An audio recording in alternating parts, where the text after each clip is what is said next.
ఇప్పుడే జీ5 app download చేయండి. చూడండి మీ ఫేవరెట్ టీవీ షోస్ ఎప్పుడైనా ఎక్కడైనా. డాక్టర్ గారు, మరి సాధారణంగా కొన్ని కాలాల్లో సూపులు అనేవి తాగాలని అనిపిస్తూ ఉంటుంది. కానీ సూపులు ఏ కాలంలో తాగినా మంచిదే కాబట్టి ఈ ఉల్లికాడలతో సూప్ ని తయారు చేసుకునే విధానం ఏంటి? ఉల్లికాడలతో ప్రత్యేకంగా చేయడం వల్ల ఎలాంటి రుచి వస్తుందో కూడా చూపిద్దామా? చాలా మంది ఉల్లికాడల్ని ఫ్రైడ్ రైస్ లో మాత్రమే బాగా ఉపయోగిస్తారు. కానీ సూప్ మాత్రం చాలా బాగుంటుంది. ఉల్లికాడలు స్పెషల్ గా కూర వండుకుంటే కూడా భలే రుచి. అందుకని గ్రీన్ కాబట్టి చక్కగా ఉల్లికాడల్ని ఎవరైనా సరే ఆధ్యాత్మిక సాధనలో ఉన్న వాళ్ళు కూడా ఉల్లికాడ వాడుకోవచ్చు. మరి అలాంటి ఉల్లికాడలను ఉపయోగించి స్పెషల్ సూప్ మన పద్ధతులు ఎలా చేసుకోవాలో చూద్దాం. ఉల్లికాడల సూప్ తయారు చేయడానికి కావాల్సిన పదార్థాలు: ఉల్లికాడలు 2 కట్టలు, పాలకూర 1 కట్ట, క్యారెట్ 1, వెల్లుల్లి రెబ్బలు 8, నిమ్మరసం 1 టేబుల్ స్పూను, తేనె 1 టేబుల్ స్పూను, జీలకర్ర పౌడర్ 1 టీ స్పూను, మిరియాల పొడి 1 టీ స్పూను, మేగడ 1 teaspoon, oregano 1 teaspoon. మనం తీసుకున్న ఉల్లికాడలు 2 కట్టల్ని చిన్న చిన్న ముక్కలుగా అట్లా కట్ చేసేయాలి. అలాగే పాలకూర కూడా చిన్న ముక్కలుగా అట్లా కట్ చేసుకుంటాం. క్యారెట్ తొక్క చెక్కేసి క్యారెట్ కూడా చిన్న చిన్న ముక్కలుగా అట్లా కట్ చేసుకుంటాం. ఒక చిన్న నాన్ స్టిక్ పాత్ర తీసుకుని అందులో మేగడ వేసేసి కాస్త వెల్లుల్లి రెబ్బలు 7-8 ఎక్కువ వేసాం. దాంట్లో క్యారెట్ ముక్కలు కూడా వేసేసి మేగడలో ఈ 2 వేగనిస్తాం. ఆ తర్వాత ఉల్లికాడ ముక్కలు అందులో వేసేసి ఆ మేగడలో కాస్త వేగనివ్వాలి. కొద్దిగా వేడెక్కిన తర్వాత అందులో పాలకూర తురుము కూడా వేసేసి మూత పెట్టేసి మగ్గనివ్వాలి. అలా మగ్గిన తర్వాత దాన్ని తీసి కొద్దిగా గోరువెచ్చగా చల్లారిన తర్వాత మిక్సీ జార్లో వేసేసి పేస్ట్లా చేసేస్తాం.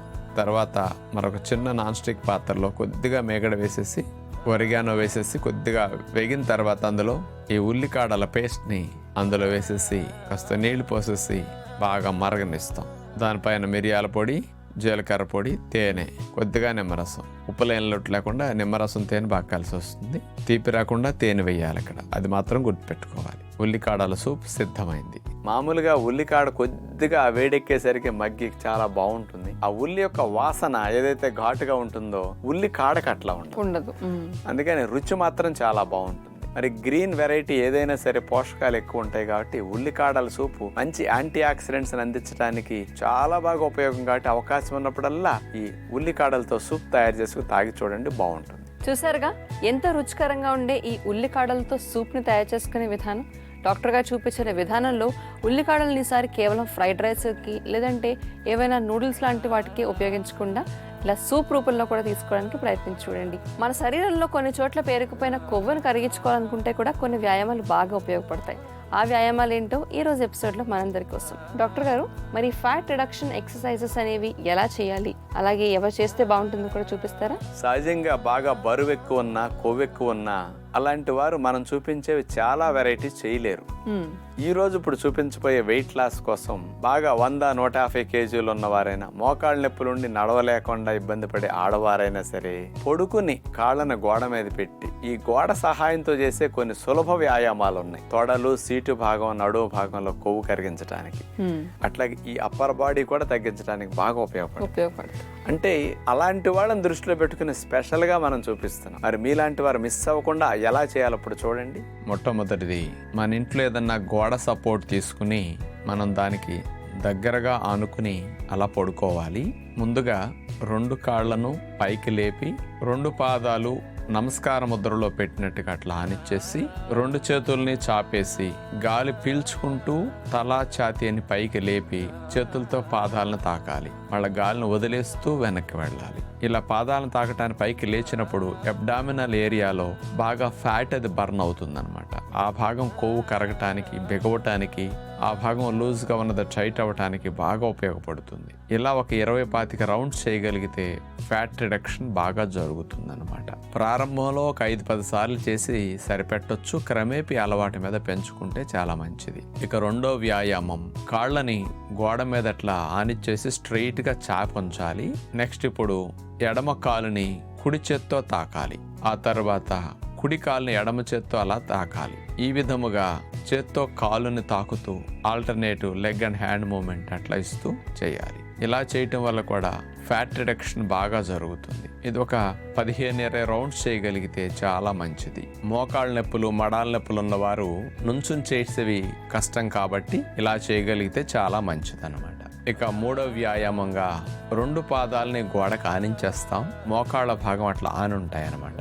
రెండు చేతుల్ని వేళ్లల్లో వేళ్ళేసి లాక్ చేసేసి తలని ఛాతీని పైకి లేపి ఒకసారి కుడివైపు తీసుకెళ్లి చేతులతో గోడ తగిలే విధంగా మనం ఆనించాలి. ఆ తర్వాత మళ్ళా ఎడం వైపుకి. ఇదే విధంగా ఆల్టర్నేటివ్ మూమెంట్ చేస్తూ ఉంటే సైడ్ ఫ్యాట్ బాగా తగ్గుతుందన్నమాట. ఇలాంటి 3 వ్యాయామాలు నొప్పులున్న వారు కూడా, పెద్ద వయసు వారు కూడా సులభంగా గోడ సహాయంతో కాళ్ళను పైన పెట్టేసి ఈ రకంగా చేసుకుంటే కొవ్వు బాగా కరుగుతుంది, సాగిన భాగం బాగా బిగుస్తుంది. గోడ సహాయంతో మనం ఇట్లా చేయటం వల్ల శ్రమ తక్కువ ఉంటుంది. పైగా వెల్లకిలా పడుకుని చేసే ఈ భంగిమలన్నీ కూడా నొప్పులు రాకుండా పాదాల్లో కానీ కాళ్ళల్లో కానీ బరువును కొవ్వుని కాళ్ళల్లో తగ్గించడానికి బాగా ఉపయోగపడతాయి.